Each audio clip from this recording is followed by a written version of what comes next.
Ó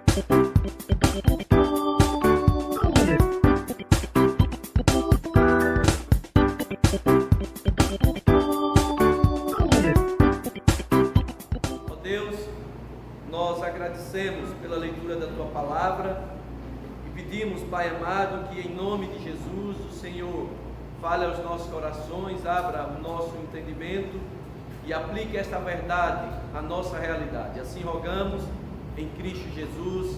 Amém. O verso 34 diz o seguinte: em verdade vos digo, não passará esta geração sem que tudo isso aconteça. Os capítulos 24 e 25 de Mateus expõem aquilo que nós chamamos de um sermão profético.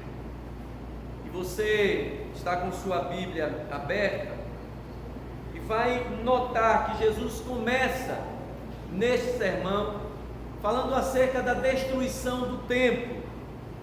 Passa por aquilo que ele chamou de princípio das dores, entra na descrição da grande tribulação e fala sobre a vinda do Filho do Homem, o seu retorno. E aí ele vai contar 3 parábolas que dizem respeito ao reino e o seu fim. É o sermão profético, o sermão no qual Jesus antecipa para o seu povo, antecipa para os seus discípulos, para os seus seguidores, os últimos acontecimentos, os últimos dias. E lá no verso 34, como eu fiz questão de reler, ele diz que tudo isso acontecerá e não passará sem que aquela geração que estava ouvindo tivesse se encerrado. Em verdade vos digo que não passará esta geração sem que tudo isso aconteça. E aí surge um questionamento para nós. Se nós pensarmos essa expressão, esta geração, como o conceito de geração que nós temos hoje, de um período mais ou menos de 30 a 40 anos, nós vamos reduzir esta expressão à geração dos dias de Jesus. Aqueles que ouviram audivelmente, me permitam a redundância, as palavras de Jesus. E aí é uma questão gravíssima. Aquela geração morreu, já morreu há muito tempo, e não se cumpriu plenamente o sermão profético. Se aquela geração morreu e não se cumpriu plenamente o sermão profético, Jesus falhou, porque ele disse: eu vos digo que não passará esta geração sem que tudo isso aconteça. Portanto, nós precisamos entender a qual geração Jesus estava falando. O conceito geracional aqui não é o conceito geracional que nós temos hoje, modernamente, esse intervalo de tempo. A minha geração é diferente da geração de Dilson, que é diferente da geração de Dona Enedina, ou Dilson e Dona Enedina da mesma geração? Acredito que não. São gerações distintas. Eu sou da geração dos filhos de Dilson. Dilson já é de outra geração. A mãe de Dilson já era de outra geração. Não é este o conceito. O conceito bíblico geracional era um pouco mais amplo. E sobretudo dentro da história da salvação. Nós temos gerações longas. Uma geração antes de Noé, uma geração depois de Noé, uma geração depois de Cristo. A geração a qual Jesus fala era a geração que estava então sendo inaugurada por Cristo ali na nova aliança. O autor do Apocalipse, João, transmitindo as palavras de Jesus, se refere a esta geração como a geração do milênio, a geração que compõe o intervalo de tempo desde a assunção de Jesus até o seu retorno. Portanto, a geração que veria todos estes acontecimentos e que eles se encerrariam nela, naquele intervalo de tempo, é a geração da nova aliança, ou a geração do tempo da igreja, ou esta geração entre a subida de Cristo e o seu retorno, que é breve. A geração de todos aqueles que receberam o Espírito Santo de Deus, porque até o Pentecostes ele não era habitado nos homens. Não é por coincidência que Jesus começa falando o sermão profético da destruição do templo, porque aquele templo não importaria mais. O que importaria nesta nova geração seria o novo templo do Espírito Santo, que somos nós, que é a igreja. Portanto, nós precisamos entender que Jesus fala da nossa geração, dessa geração pós-assunção, da geração da nova aliança, da geração que é inaugurada definitivamente com a descida do Espírito Santo, e é a geração que deve se preparar para o retorno do Senhor. Nós somos ou não somos esta geração? Do ponto de vista histórico, nós somos esta geração. Mas nós precisamos refletir sobre o comportamento daqueles que espiritualmente de fato são esta geração. E é sobre isso que eu quero refletir aqui agora. Quem é esta geração? Esta geração que vai testemunhar todos esses acontecimentos, o princípio das dores, a grande tribulação, a vinda do Filho do Homem, é a geração que é habitada pelo Espírito Santo de Deus. Neste intervalo de tempo, há dois tipos de pessoas: os que são habitados pelo Espírito Santo de Deus e os que não são habitados pelo Espírito Santo de Deus. Os que possuem o Espírito Santo de Deus e os que não possuem o Espírito Santo de Deus. Os que, por possuírem o Espírito Santo de Deus, têm conhecimento de que vive os últimos dias, e os que, por não possuírem o Espírito Santo de Deus, ignoram os últimos dias e a vinda do Filho do Homem.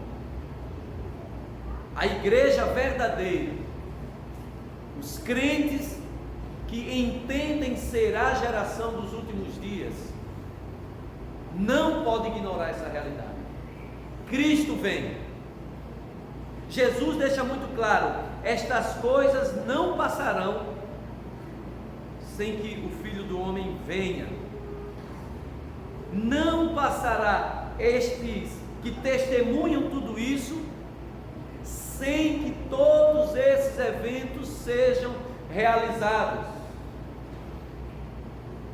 Mas há muitos nos nossos dias que vivem como se Cristo não fosse voltar.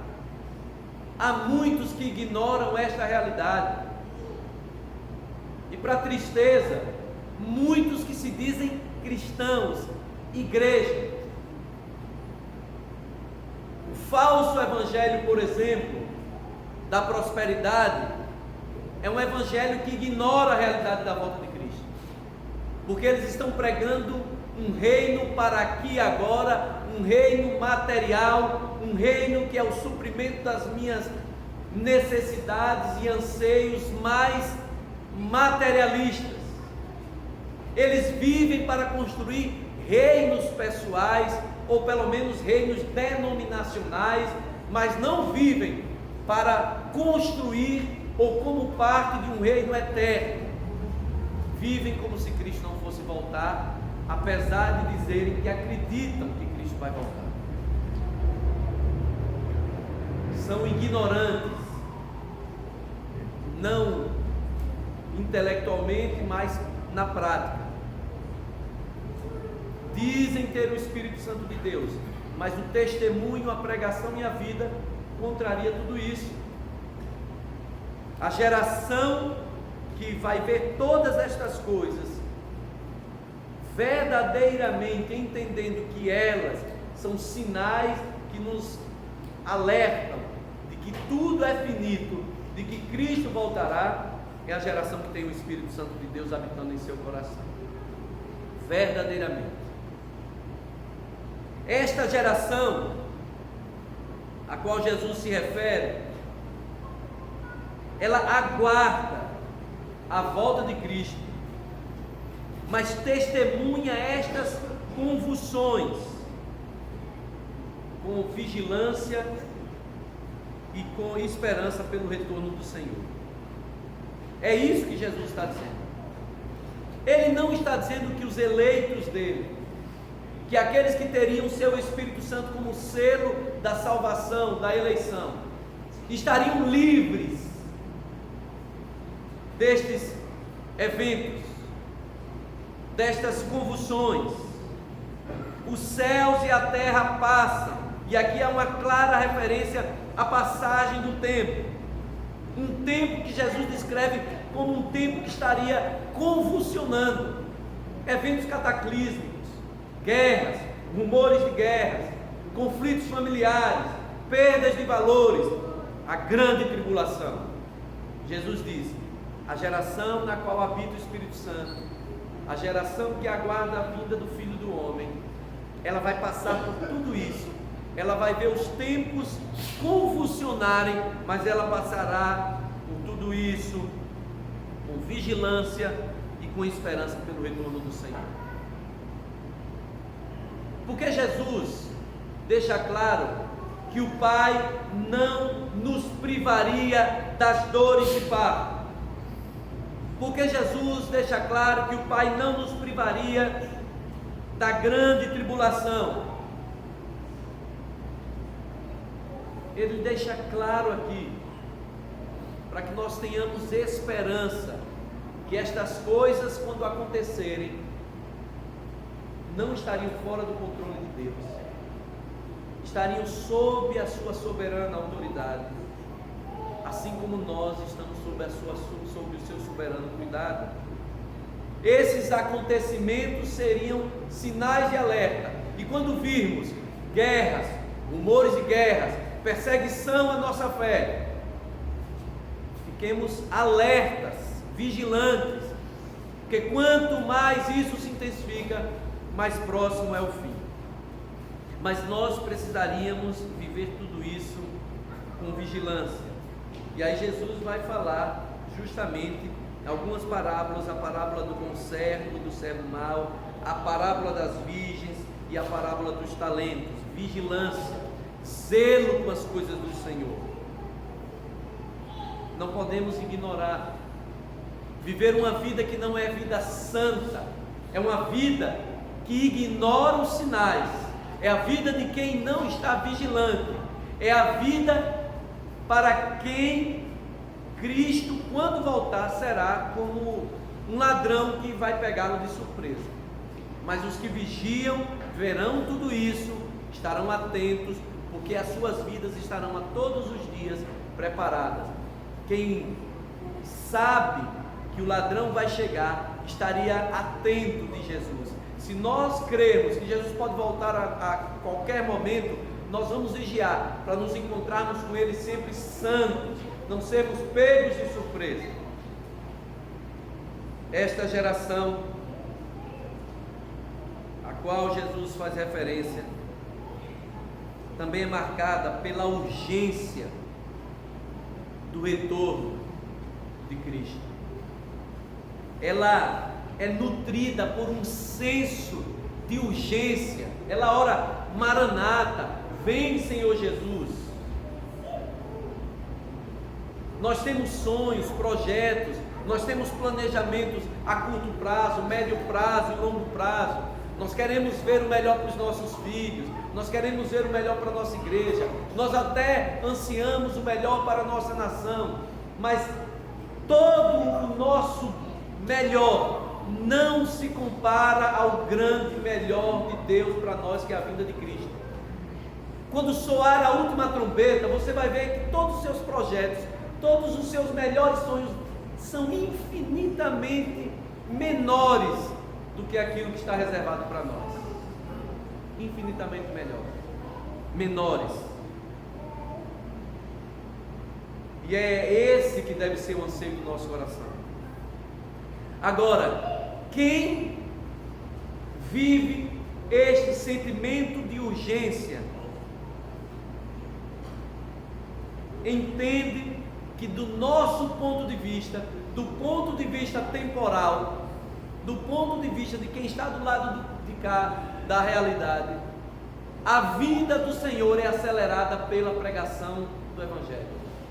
Jesus Cristo diz que o Evangelho seria pregado a todos, e aí viria o fim. E a todos aqui, a todos os eleitos. No dia que o último eleito, que só o Pai sabe quem é, entregar a vida a Jesus, deu-se o tempo, Jesus vem. Este é o último sinal. Por amor a nós, a Bíblia diz que Ele está abreviando os tempos, mas esse abreviar é com a salvação dos eleitos. Enquanto o último eleito não for alcançado, Jesus não vem. Mas quando ele for alcançado, não tem mais por que Jesus se tardar, não tem mais o que esperar, porque cumpre-se o plano da salvação. Portanto, quem diz viver a urgência da vinda de Cristo, tem que pensar em missões e evangelismo. Tem que pensar. Pensar em evangelismo não é achar que entregar panfleto no calçadão do Campos Elísio, isso só é evangelismo. Quem sabe no passado isso foi muito útil. Hoje as pessoas não querem parar. Os tempos mudam, lembra? Os tempos mudam. Pensar em evangelismo é falar do reino, mas concatenado com a realidade. Foi-se o tempo que as pessoas abriam a porta no domingo à tarde, quando você batia. Hoje ninguém abre porta para estranho não, meu irmão. Foi-se o tempo que você parava na rua para bater um papo com estranho. Hoje ninguém bate papo com estranho. Ninguém quer segurar papelzinho não. Evangelismo é falar do evangelho que não muda, que não passa, mas de uma maneira que comunica com a realidade. A igreja precisa ser profética nesse sentido. Infelizmente, muitas vezes, nós mesmos, mais tradicionais, dizemos, não, na minha igreja a profecia porque é pregada a palavra. Só que é pregada para ninguém, para as pessoas que não ouvem. Porque nós perdemos a capacidade de nos comunicarmos com o mundo. Nós queremos falar ainda como se falava no século XVI.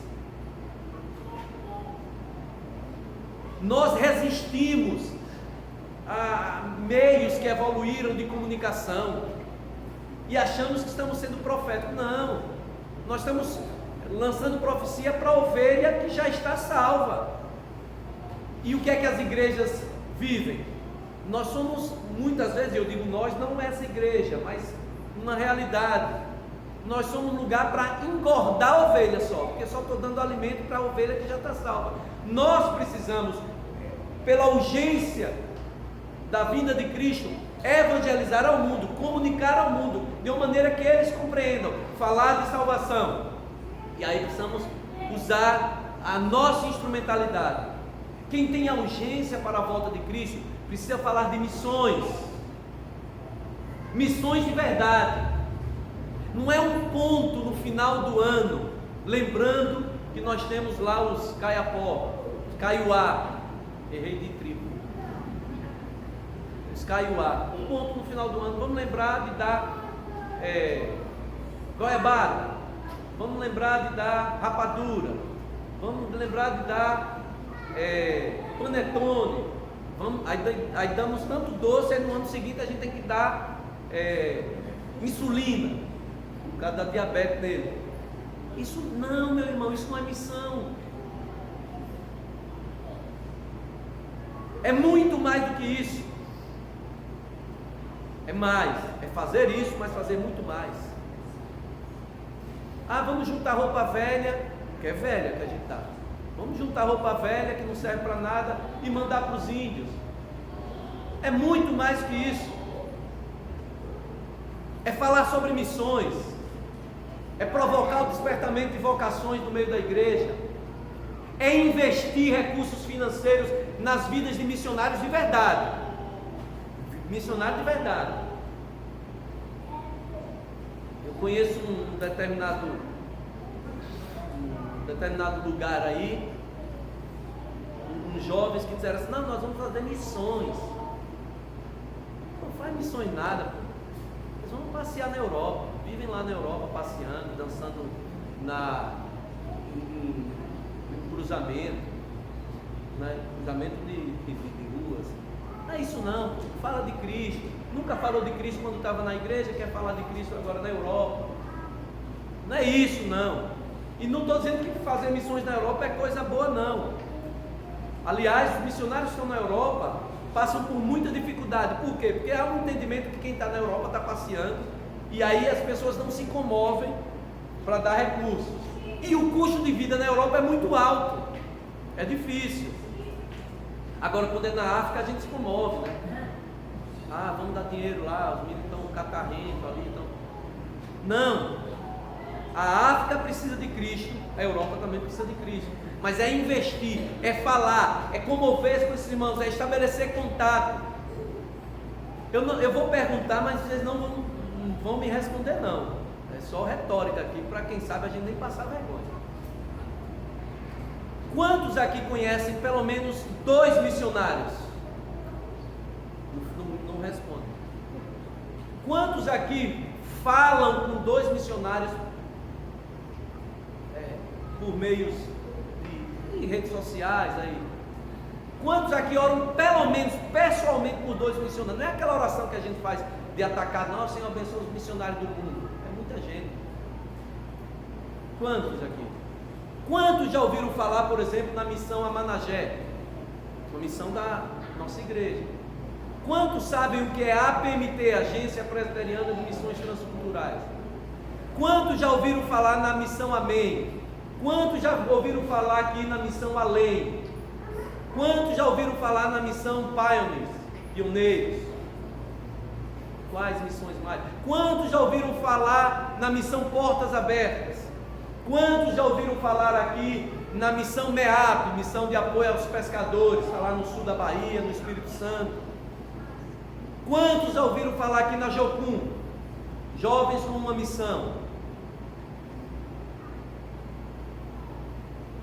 Se nós somos esta última geração, nós precisamos entender que o último sinal que vai dar o start para a volta de Cristo é a salvação dos eleitos. E para que os eleitos sejam salvos, a missão foi dada à igreja. As pessoas precisam ouvir o Evangelho. Eu não estou dizendo que a nossa missão é converter pessoas.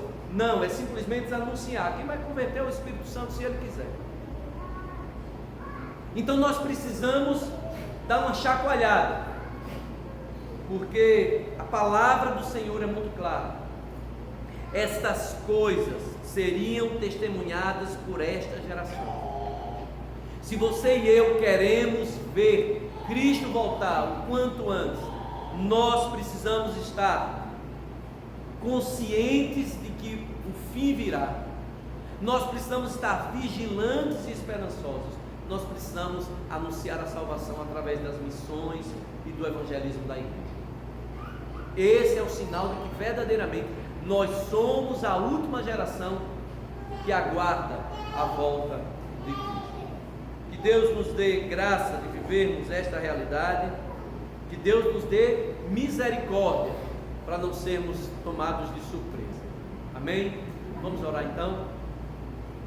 Te agradecemos, ó Deus, por esta palavra, pedimos, Senhor amado, que em nome de Jesus desperte os nossos corações, fale a cada um de nós, para que vivamos, ó Pai, como o Senhor estabeleceu que deveríamos viver nesta última geração. Tenha compaixão de nós, nos desperta, mas também nos deixa vigilantes, para que não nos desviemos do caminho. É assim que oramos, em nome de Jesus. Amém. Meus irmãos, uma vida.